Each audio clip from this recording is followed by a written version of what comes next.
Well, intractable depressive illness or treatment-resistant depression is a type of depression which, as it says, it's treatment-resistant.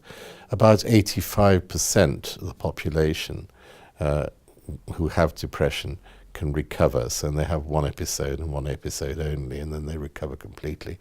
10% get recurrent depressive disorder, where they get mood swings as a type of bipolar 2 affective disorder or recurrent depression, and 5% remain chronically depressed. So these are the group we're talking about, the 5%, and where the person is still very, very severely depressed, even after having quite a high dosage of antidepressants or having cognitive behavioral therapy for 20 or 30 sessions.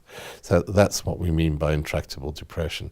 In those patients, it's a matter of quite skilled intervention, combining antidepressants together, often giving 2 or 3 different antidepressants in adequate dosages for adequate lengths of time, because all of them take 2 or 3 weeks to work. If that fails, combined with cognitive behavioral therapy, then there is transmagnetic stimulation, whereby magnets attach to the scalp, and it produces an electromagnetic field in the brain, which has been shown to be useful for lifting depressive illness. The person carries on with the antidepressants as well during that period.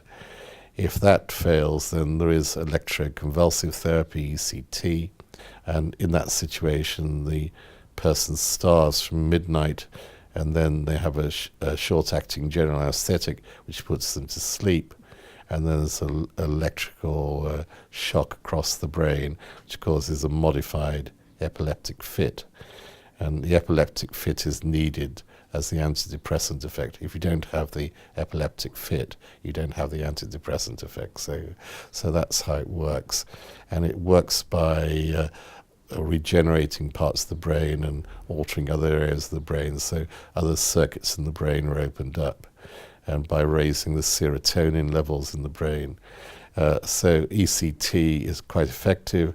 Usually the first or second treatment, not much happens. By about the third, they're feeling slightly better. By the 4th, 5th and 6th, they usually come back to normal. But if they haven't, they can have more treatment, 8 or 10 treatments if necessary. But most people have 6, and then they're back to normal. But they'll still need to carry on with their antidepressants and cognitive behavioral therapy as well. So it's time talking in tablets.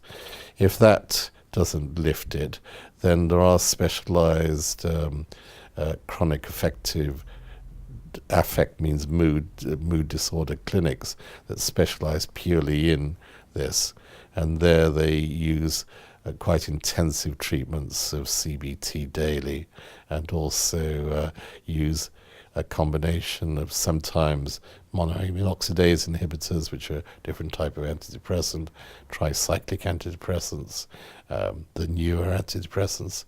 There is some research being done on ketamine, which is a drug that has to be given intravenously, which has been shown to be useful for depression as well. So there's a variety of potential new treatments in the pipeline, so hopefully eventually we'll be able to treat most cases of intractable depression, and in a few years' time we'll be able to change the genes that cause it in the first place, because we now understand the human genotype, and so we just change the genes and cure most illnesses just by changing the genes around.